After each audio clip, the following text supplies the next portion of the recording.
manière particulière une frange de la population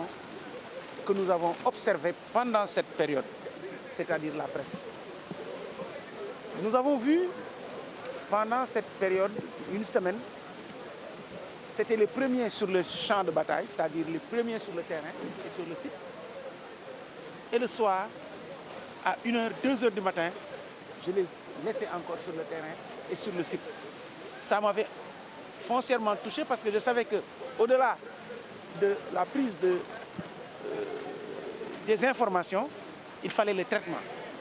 Et après cela, le matin, ils étaient encore sur place et suivaient le président de la République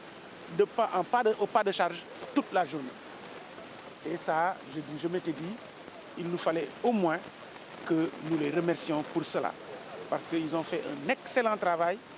et c'était de notre devoir, en tant qu'acteurs, de les remercier. Mais j'ai été au-delà de ces remerciements et de cette réunion que nous avions eue aujourd'hui. On a attiré notre attention sur beaucoup de problèmes. On se rend compte que les gens avec qui nous sommes tous les jours rencontrent beaucoup de problèmes et nous ne sommes pas au courant. Et je pense que c'était une occasion d'échanger en profondeur afin qu'on puisse, à qui de droit, essayer de défendre leur position. Et nous allons essayer de le faire au mieux. Parce que je pense que c'est une famille, la presse et les politiques, c'est une même famille. Je disais tout à l'heure, quand on démarre une activité, la première chose à dire, c'est est-ce que la presse est là? Mais quand on termine l'activité, on se demande jamais où se trouve la presse. Et donc là, nous, on voulait remercier la presse et leur dire que nous ne sommes pas du genre à terminer une réunion et dire qu'on ne sait plus, la presse ne nous intéresse plus parce qu'on a déjà fini l'activité. Et donc aujourd'hui, c'était un moment fort. On a échangé et nous allons voir avec l'ensemble des responsables qui sont ici, en particulier mon frère, le ministre Yankhoba Diattara,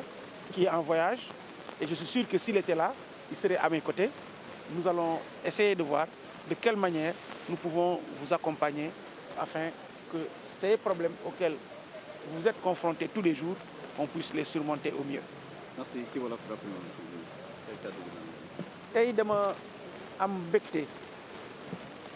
ba ñu sante Ceesuwaa yi ci li nga xamante ne moom mooy ni ñuy teeroo le président tatagal ko mu am ñoo xam ne dama leen cee jukki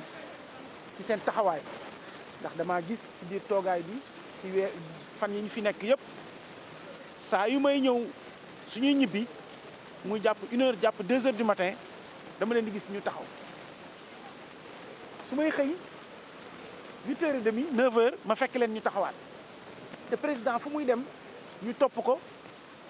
te suñu paree dañuy dem defi montage muy jafe-jafe boo xamante ne bu ma ko séenee mbir mi pare ma ne ñii nag man il faut que ñu sargal loolu moo tax tey ma daal di ànd ak sama ay mbokk ak samay xarit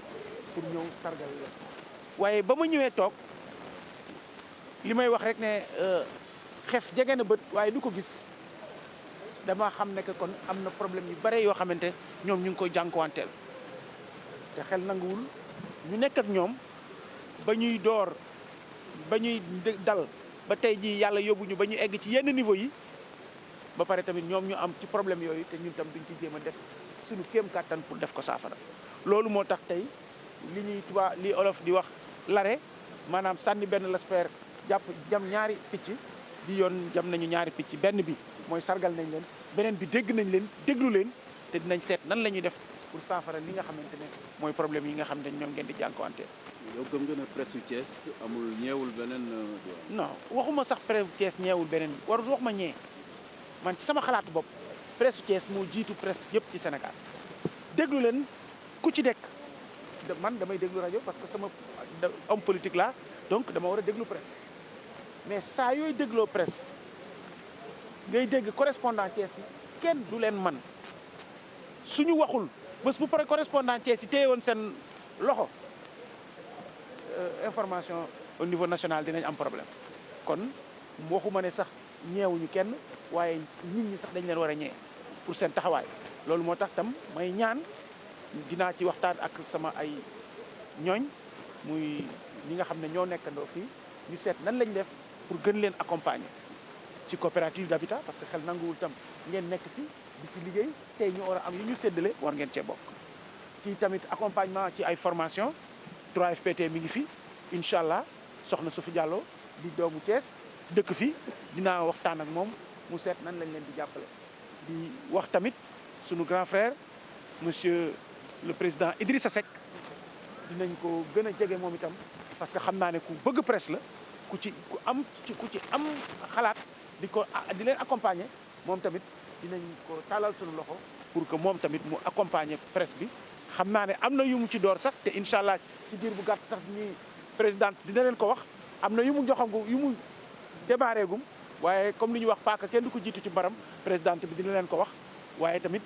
du ñu yem ci loolu ak moom dinañ continuer ci mutuelle bi dinañ continuer ci coopérative bi ak beneen tamit moom mooy nu ñuy def ba nga xam ne ngeen am benn local boo xam ne yéen a ko moom parce que li ma doon sama xalaat